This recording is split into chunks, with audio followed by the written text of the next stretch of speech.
دیے ہوئے وقت کے اندر کمال ہم آہنگی کا مظاہرہ کیا.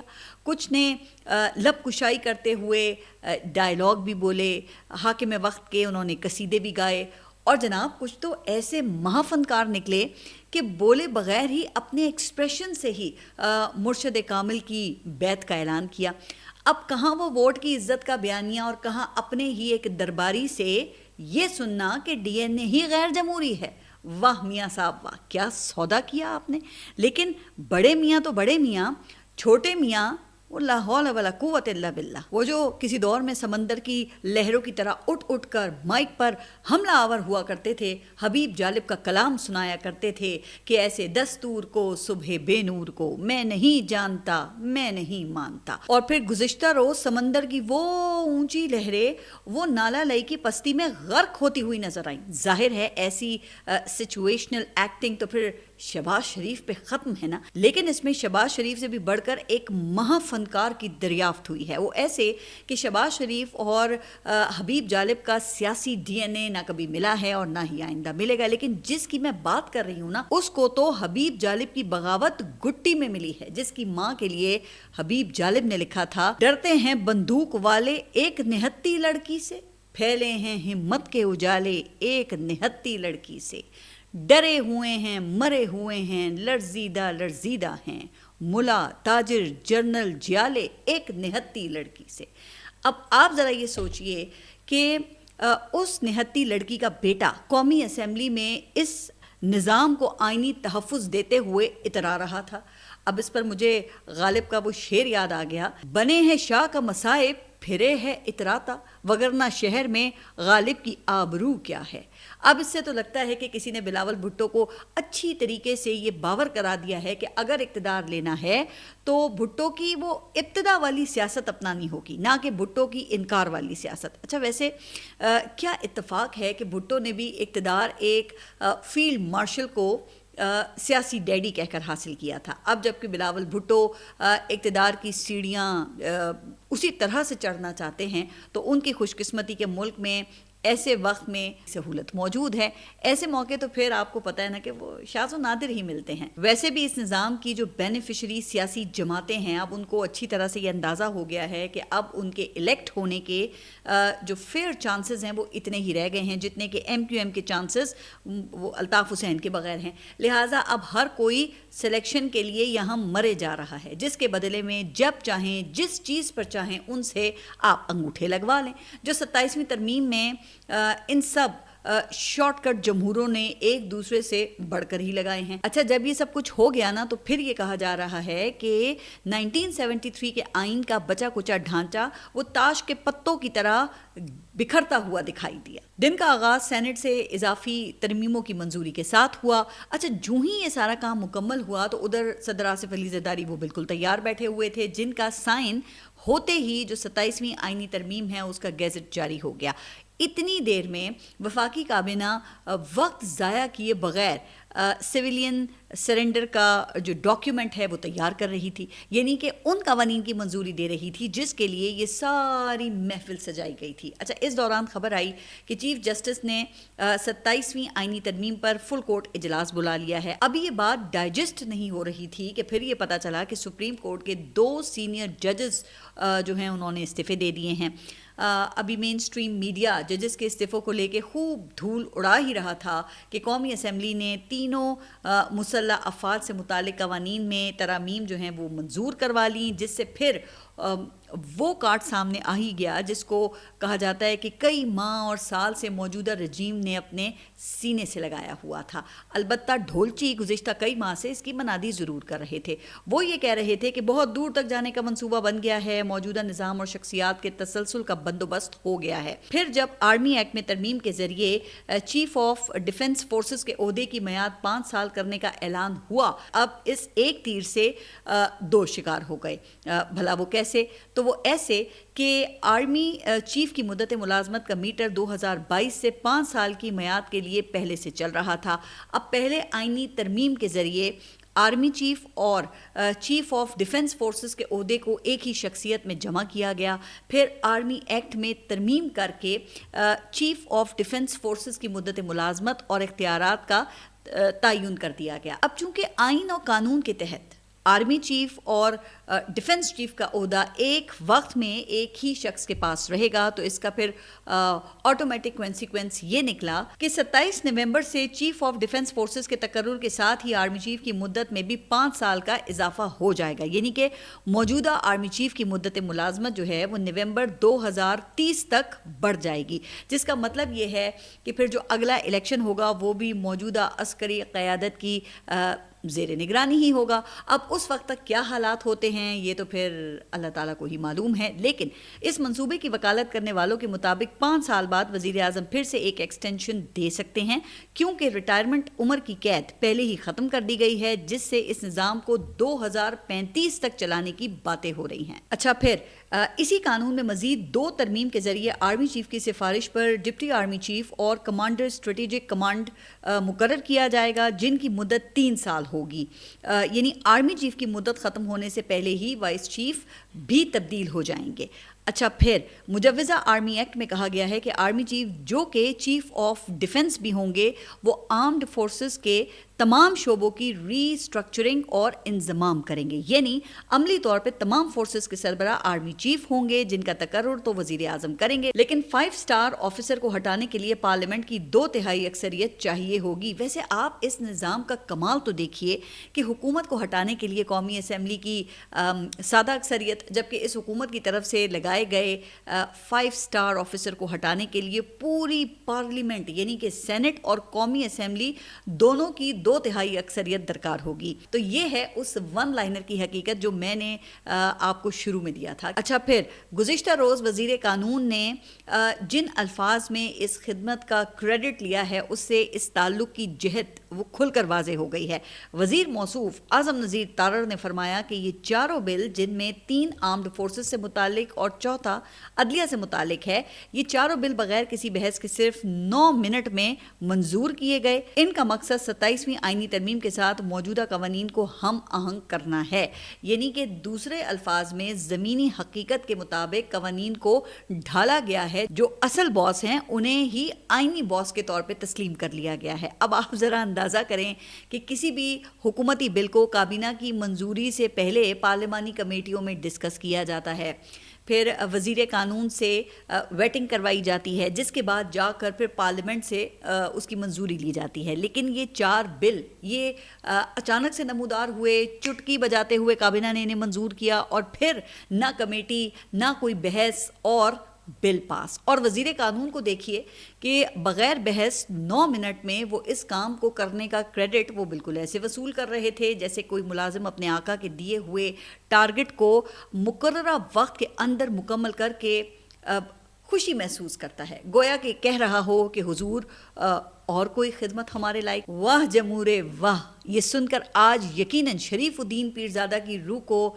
بہت سکون محسوس ہوا ہوگا. جو کہا جاتا ہے کہ جنرل ایوب، جنرل ضیاء الحق اور جنرل مشرف کے لیے یہ خدمات انجام دیا کرتے تھے. کہا یہ جاتا ہے کہ سامنے والی شخصیت کے ناپ کے مطابق آئین کا لباس تیار کرنے میں ان کا کوئی ثانی نہیں تھا. اور یہ بھی کہا جا رہا ہے کہ اب موجودہ دور کے پیرزادوں نے آئین کا بالکل ویسے ہی حال کیا ہے. زمینی حقائق کو آئین کے رنگ میں ڈھالنے کے لیے تقریباً دستور کے ہر چیپٹر میں ہی ترمیم کی گئی ہے. پارلیمنٹ، حکومت، عدلیہ، election commission, high courts, supreme courts اور ان سب سے اوپر آرمڈ فورسز کے کمانڈ اینڈ کنٹرول اسٹرکچر میں ایسی بنیادی تبدیلیاں کر دی گئی ہیں کہ ریاست کی حیت ہی بدل گئی ہے. اب وہ کیسے، تو اس کو سمجھنے کے لیے پھر ظاہر ہے کہ ہمیں مثال کا سہارا لینا پڑے گا. فرض کریں کہ یہ تمام ادارے جن کا میں نے ابھی ذکر کیا ہے یہ سب اینٹیں، سریا اور سیمنٹ ہو، جن کو ایک خاص آئینی ترکیب سے ترتیب دے کر ریاست کی عمارت کھڑی کرنی ہو، تو 27ویں ترمیم سے پہلے کہا جاتا ہے کہ یہ عمارت گھر کی مانند تھی. لیکن اب اس ترمیم کے بعد نئی آئینی ترکیب سے ریاست کی یہ عمارت جو ہے وہ عجائب گھر بن کر رہ گئی ہے، میوزیم. اب کہنے کو تو یہ دونوں گھر اینٹوں، سریا اور سیمنٹ سے بنے ہوئے ہیں، لیکن عام گھر انسانوں کے رہنے کے لیے ہیں، اور جو عجائب گھر ہیں اس میں نایاب چیزوں اور عجوبوں کو ہی جمع کیا جاتا ہے. اب آپ سینٹ کی ہی مثال لے لیں. گزشتہ پیر کو سینٹ نے جلدی ہی 27ویں ترمیم کا بل پاس کیا، آپ نے دیکھا، جس میں 2 لوٹوں کی مدد سے 2/3 اکثریت جو ہے وہ حاصل کی گئی، اور ان میں سے ایک پاکستان تحریک انصاف کے سینیٹر سیف اللہ ابڑو نے پھر فلور آف دا سینٹ ہی استعفیٰ دے کر چیئرمین سینٹ یوسف رضا گیلانی سے بائی الیکشن میں دوبارہ منتخب خود کو کروانے کی یقین دہانی بھی لے لی۔ اچھا، دوسرے احمد خان، ان کو ان کی جماعت JUIF نے نکال دیا، لیکن بل وہ بہرحال پاس ہو گیا، جس کے بعد پھر سینٹ کا اجلاس 13 نومبر تک ملتوی بھی کر دیا گیا۔ لیکن جناب، اللہ کا کرنا ایسا ہوا کہ قومی اسمبلی میں جا کر کچھ غلطیوں کی نشاندہی ہوئی، جبکہ یہ احساس بھی ہوا کہ ایک مزید شخص وہ تو رہ ہی گیا ہے جس کو اکوموڈیٹ کرنا ہے، لہٰذا پھر سینٹ سے دوبارہ اضافی ترامیم پاس کرنے کی ضرورت پڑ گئی۔ پھر اللہ کی کرنی یہ ہوئی کہ عرفان صدیقی صاحب جو ہیں ان کا بھی انتقال ہو گیا۔ اچھا، اب روایت یہ ہے کہ اگر کسی سینیٹر کا انتقال ہو جائے تو پھر جو سیشن ہے وہ دعائے مغفرت کے بعد اس دن کی حد تک ملتوی کر دیا جاتا ہے، لہٰذا جب یہی احساس ہوا تو پھر 12 نومبر کو ایمرجنسی میں سینٹ کا اجلاس جو ہے وہ دوبارہ طلب کیا گیا تھا، تاکہ عرفان صدیقی کی دعا کروا کر اس کو دوبارہ ملتوی کر دیا جائے اور پھر اگلے دن یعنی کہ گزشتہ روز اسے پاس کیا جائے۔ اور پھر آپ نے دیکھا کہ بالکل ایسے ہی ہوا، لیکن ایک مسئلہ بن گیا۔ مسئلہ یہ ہے کہ 2 منحرفین کے ووٹ کا کیا کریں، جن کو ملا کر 2/3 اکثریت بنتی ہے۔ اب ایک شخص جو ہے وہ تو فلور کے اوپر استعفیٰ دے چکا تھا، اور جو دوسرا تھا اس کو اس کی پارٹی JUIF نے نکال دیا تھا، لہٰذا سوال یہ اٹھ گیا کہ ان کے ووٹ کی پھر کیا حیثیت ہوگی۔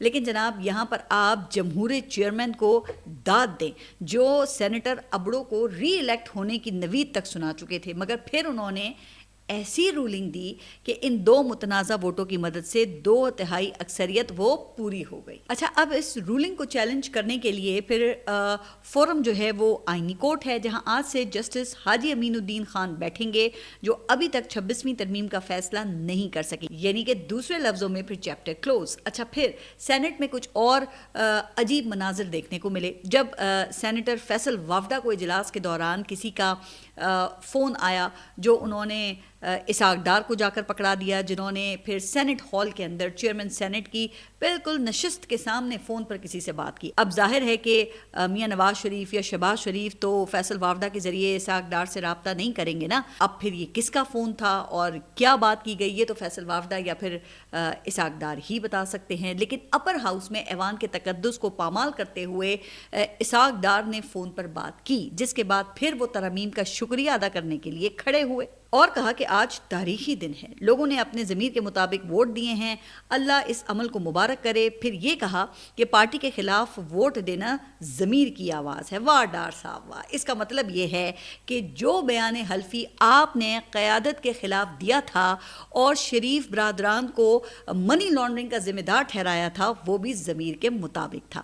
اگر تھا تو پھر آپ بعد میں کیوں یہ کہتے رہے کہ یہ بیان جنرل ضمیر کے دباؤ پر زبردستی لیا گیا؟ جناب، پھر یہ وقت کی بات ہے، گرگٹ اتنے رنگ نہیں بدلتا جتنے ان جمہوروں کے بیانات بدلتے ہیں۔ خیر، پھر وزیر قانون انہوں نے تو خیر حد ہی کر دی، وہ کہنے لگے کہ ٹھیک ہے کہ پارٹی کے خلاف ووٹ نہیں دینا چاہیے، لیکن پارٹیوں کو بھی خون دے کر ٹکٹ دینا چاہیے۔ اب مجھے نہیں پتا کہ اس سے ان کی کیا مراد ہے، لیکن یقیناً وہ کسی خاص بلڈ گروپ کی بات کر رہے تھے۔ اب پتہ نہیں کہ وزیر موصوف اور ان کی پارٹی کا بلڈ گروپ کیا ہے، جو آئین کا حلیہ بگاڑنے کے لیے ڈیڈ لائن میٹ کرنے کے بندوبست میں لگے رہے اور چند منٹس کے اندر 4 قوانین پاس کروا لیے۔ پھر راتوں رات جسٹس حاجی امین الدین خان کو آئینی عدالت کا سربراہ مقرر کرنے کا نوٹیفیکیشن بھی جاری ہو گیا، جو 30 نومبر کو ریٹائر ہونے والے تھے، لیکن چونکہ وہ ان چند خوش نصیب افراد میں شامل تھے جن کو دیکھ کر یہ آئینی ترامیم کنسیو کی گئی ہیں، تو آئینی کورٹ کی سربراہی تو پھر بنتی ہے۔ اچھا، جب سب اپنی اپنی جگہ ایڈجسٹ ہو گئے تو کہا جاتا ہے کہ ایک شخص نے تو طوفان کھڑا کر دیا کہ لائف ٹائم انشورنس حافظ صاحب کو، آئینی عدالت حاجی صاحب کو، اور بلینک چیک زرداری صاحب کو مل گیا۔ تو مجھے کیا ملا؟ اب ظاہر ہے سوال تو بنتا ہے، کیونکہ پورے 1 سال تک وہ اس نظام کے لیے کہا جاتا ہے کہ ڈھال کا کام کرتے رہے، جنہوں نے کہا جاتا ہے کہ موجودہ رجیم کو فائز عیسیٰ کی کمی محسوس نہیں ہونے دی ہے۔ اچھا، اس دوران پھر ججز کی جانب سے چیف جسٹس پر دباؤ بڑھتا گیا کہ فل کورٹ اجلاس بلا کر 27ویں آئینی ترمیم کا جائزہ لیا جائے۔ کم از کم 3 ججز نے ایسے خطوط لکھے، کئی سابق ججز اور سینئر وکلا نے بھی ایسا ہی مطالبہ کیا۔ پھر اس دباؤ کو بھی چیف جسٹس نے کہا جاتا ہے کہ اپنے حق میں ہی استعمال کیا، الٹا حکومت پر دباؤ بڑھایا، لہٰذا پھر ہنگامی بنیادوں پر ایک پرسن اسپیسیفک ترمیم لائی گئی، جس کے ذریعے چیف جسٹس آفریدی کو ریٹائرمنٹ تک چیف جسٹس آف پاکستان کا ٹائٹل رکھنے کی اجازت دی گئی۔ قومی اسمبلی میں کھڑے ہو کر وزیر اعظم کو یہ اعتراف کرنا پڑا کہ میں چیف جسٹس آف پاکستان کا شکریہ ادا کرتا ہوں جنہوں نے آئین کے دائرے میں رہ کر ہماری معاونت کی، اور پھر اس کا یہ صلہ دیا گیا کہ آئین کے کورے کاغذ پر چیف جسٹس آف پاکستان کا نام بھی شامل ہو گیا۔ ویسے جس حساب سے افراد کے نام کی یہ شکیں آئین میں ڈالی گئی ہیں نا، اگر یہی رفتار برقرار رہی تو وہ دن لگتا ہے کہ دور نہیں ہے جب آئین صرف شخصیات کے ناموں کا مجموعہ بن کر ہی رہ جائے گا۔ اچھا، جب یہ صورتحال ڈیولپ ہوئی تو پھر گزشتہ روز 2 ججز نے مایوس ہو کر استعفیٰ دے دیا۔ جی ہاں، جسٹس منصور علی شاہ اور جسٹس اطہر من اللہ نے استعفیٰ دے دیا۔ صدر کو بھجوائے گئے استعفے میں جسٹس منصور علی شاہ نے لکھا کہ 27ویں ترمیم آئین پاکستان پر سنگین حملہ ہے جس نے سپریم کورٹ آف پاکستان کو ٹکڑے ٹکڑے کر دیا ہے، عدلیہ کو حکومت کے ماتحت کر دیا ہے اور آئینی جمہوریت کی روح پر کاری ضرب لگائی ہے۔ جس کے بعد انہوں نے کہا کہ اس نازک موڑ پر میرے پاس 2 ہی راستے تھے، یا تو میں اس نظام کا حصہ بن کر اپنے حلف کی خلاف ورزی کرتا یا پھر احتجاجاً کھڑے ہو کر عہدے سے استعفیٰ دے دیتا۔ اب جسٹس منصور علی شاہ نے پھر ظاہر ہے کہ دوسرا راستہ چنا ہے۔ اسی طرح جسٹس اطہر من اللہ نے بھی موقف اپنایا کہ خود کو قائل کرنے کی میں نے بہت کوشش کی مگر ممکن نہ ہو سکا۔ نئے نظام کی بنیاد اب آئین کے مزار پر رکھی جا رہی ہے، جو باقی رہ گیا ہے وہ صرف ایک سایہ ہے، آئینی روح سے خالی۔